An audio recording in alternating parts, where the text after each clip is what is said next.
The cabin hummed with the low, restless noise of a fully booked flight, the kind where every seat was taken and patience was already running thin before takeoff. Overhead bins slammed shut, seat belts clicked, and tired passengers settled in with sighs and folded arms.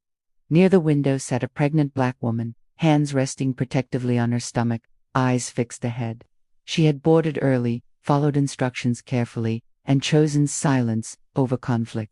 She did not know this flight would change everything, or that cruelty sometimes arrives wearing a uniform and a practiced smile. The flight attendant noticed her almost immediately, her gaze sharp and lingering, as if searching for a problem that did not yet exist. She paused in the aisle, heels planted firmly, lips pressed into a thin line.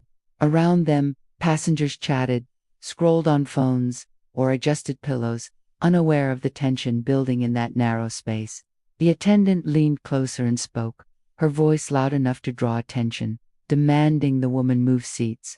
The request was abrupt, unexplained, and edged with irritation rather than professionalism or courtesy. Confused, the pregnant woman looked up, blinking slowly, processing the demand while instinctively guarding her belly. She asked calmly why she needed to move when her boarding pass matched her seat. Her tone was polite, almost apologetic, the way people speak when they sense power imbalance. The attendant's expression hardened. She repeated herself, louder now, gesturing sharply toward the aisle. Heads began to turn. Whispers rippled through nearby rows as curiosity replaced boredom, and the cabin's background noise dipped into uneasy silence. The attendant's frustration seemed disproportionate, fueled by something deeper than seating logistics. She accused the woman of holding up boarding, of being difficult, of not following instructions. Each accusation landed heavier than the last.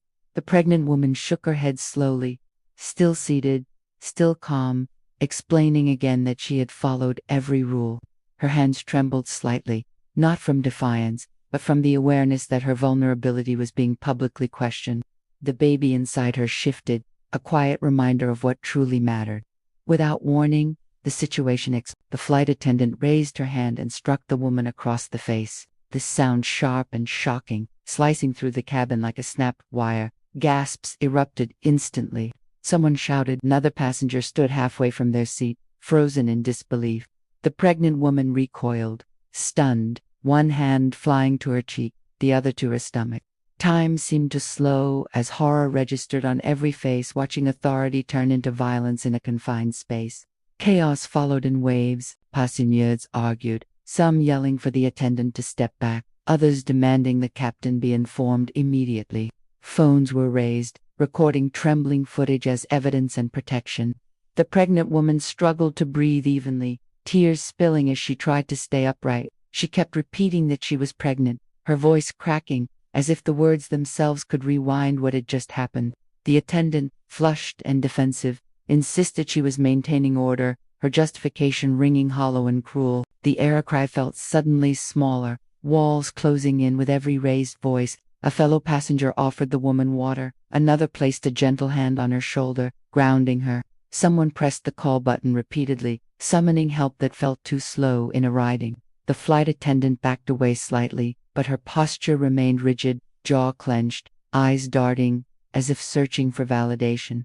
Authority, once unquestioned, now stood exposed, challenged by witnesses unwilling to stay silent any longer. Eventually, senior crew members arrived, followed by an announcement crackling over the intercom requesting calm. The pregnant woman was escorted carefully toward the front, supported by strangers who suddenly felt like family. The offending attendant was pulled aside, her badge and uniform no longer shields. Murmurs filled the cabin, anger mixing with sorrow. Pausanias spoke about racism, about power, about how easily dignity is stripped when prejudice is allowed to hide behind policy and impatience, especially in spaces meant to be safe. On the ground, the story did not end. Airport authorities met the plane, and the woman was examined by medical staff.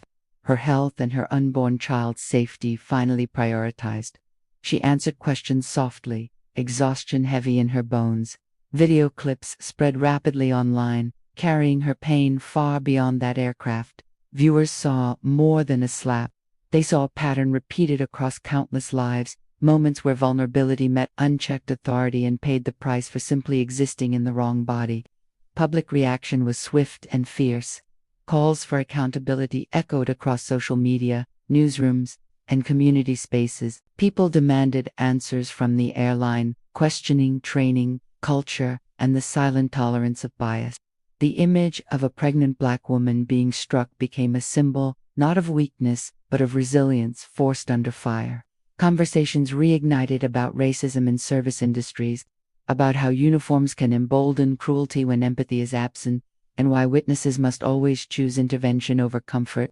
The airline issued statements polished and careful, promising investigations and condemning violence, yet many questioned whether words were enough. Trust, once broken so publicly, requires more than apologies. It requires change that can be felt, measured, and sustained. The pregnant woman, meanwhile, focused on healing, both physical and emotional. She spoke about fear, humiliation, and the determination to ensure her child would grow up knowing their worth was never conditional on compliance or silence. Her story resonated because it was painfully familiar. Many recognized themselves in her composure under pressure, in her instinct to remain calm when provoked, in the shock of realizing that calm would not protect her. It reminded viewers that respect is often unevenly distributed, and that marginalized people are frequently expected to absorb mistreatment gracefully.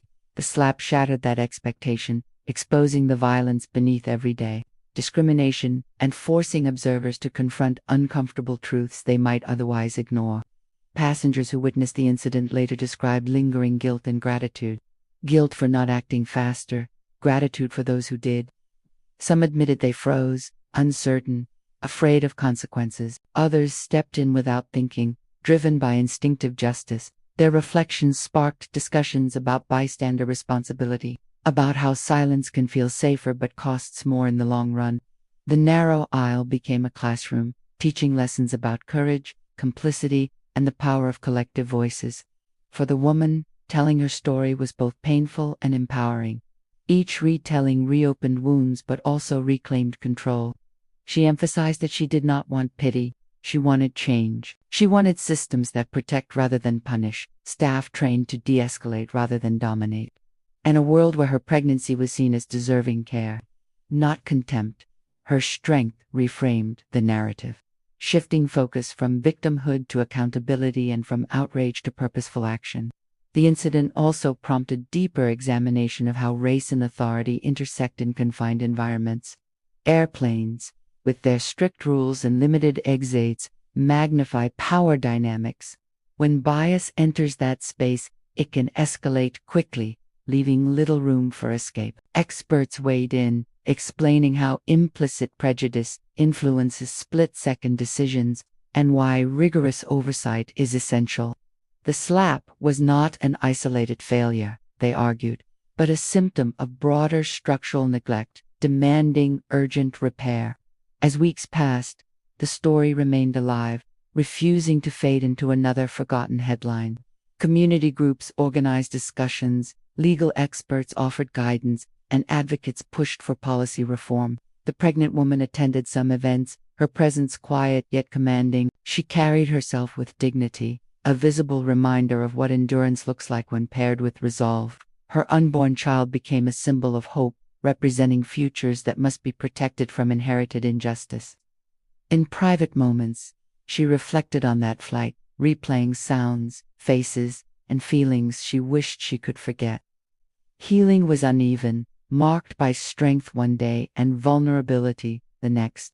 Yet she held on to the support she received, from strangers who spoke up, from loved ones who listened, from communities that rallied. Their solidarity transformed trauma into purpose, proving that collective compassion can counter individual cruelty, even when the damage feels overwhelming and deeply personal. The image of the slap continues to circulate, uncomfortable and impossible to ignore. It forces viewers to ask themselves hard questions about how they would respond, whose side they would take, and whether they would risk discomfort to defend someone else's humanity. Stories like this endure because they demand more than sympathy.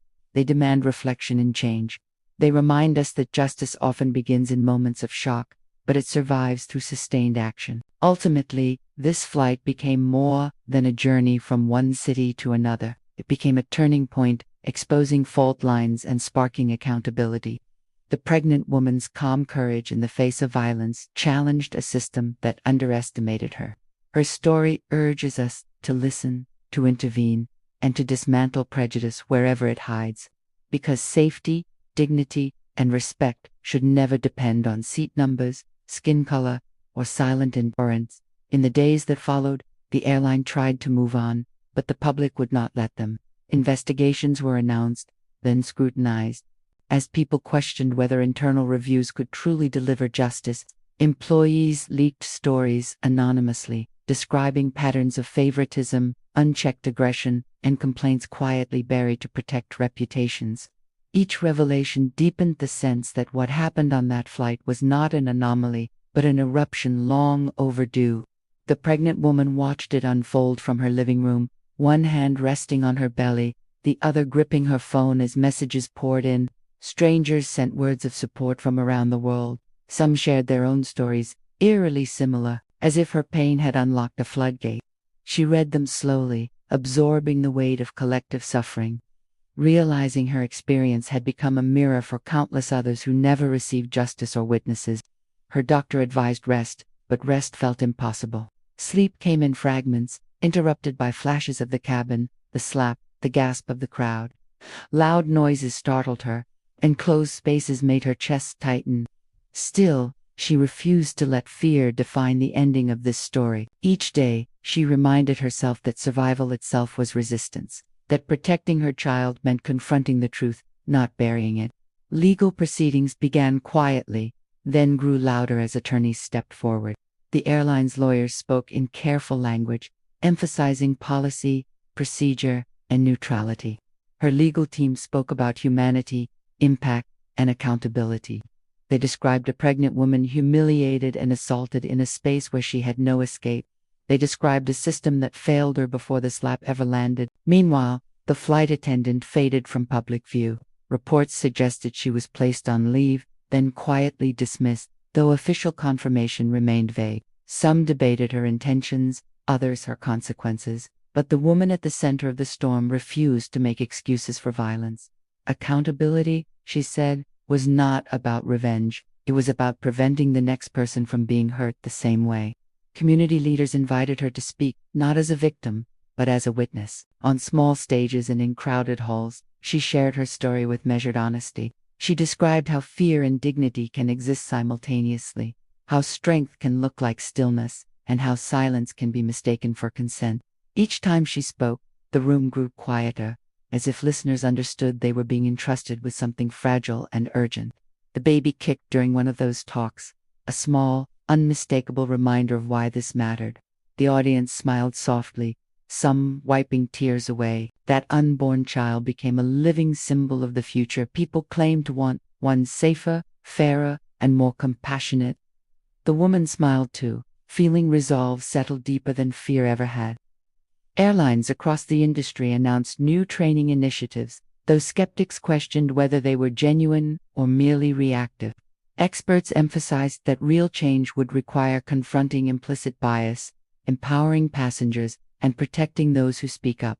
Policies, they argued, mean little without culture, and culture only shifts when discomfort is allowed to exist without being silenced. Passengers from that flight were still talking about it months later. Some said it changed how they intervened. Others admitted it forced them to confront biases they never believed they had. A few regretted not standing sooner. All of them carried the moment with them, proof that ordinary people can become part of extraordinary events without warning. For the woman, healing continued in layers. Some days felt light, hopeful. Others felt heavy, unresolved. But she no longer felt alone. She had learned that her voice carried weight, that her calm had power, and that telling the truth could ripple farther than fear ever could. She prepared for motherhood with intention, determined to raise her child with the knowledge that dignity is non-negotiable. When the baby was finally born, healthy and strong, she cried tears that felt different from before. These were not tears of shock or pain, but release. She held her child close, whispering promises of safety, courage, and truth. The world was imperfect, she knew, but it was also capable of change, especially when people refused to look away. That flight would always be part of her story, but it would not define the ending. What defined it was resilience, accountability, and the collective refusal to accept cruelty as normal. The slap that once echoed through a crowded cabin now echoed as a warning, a lesson, and a call to action. And this time, people were listening.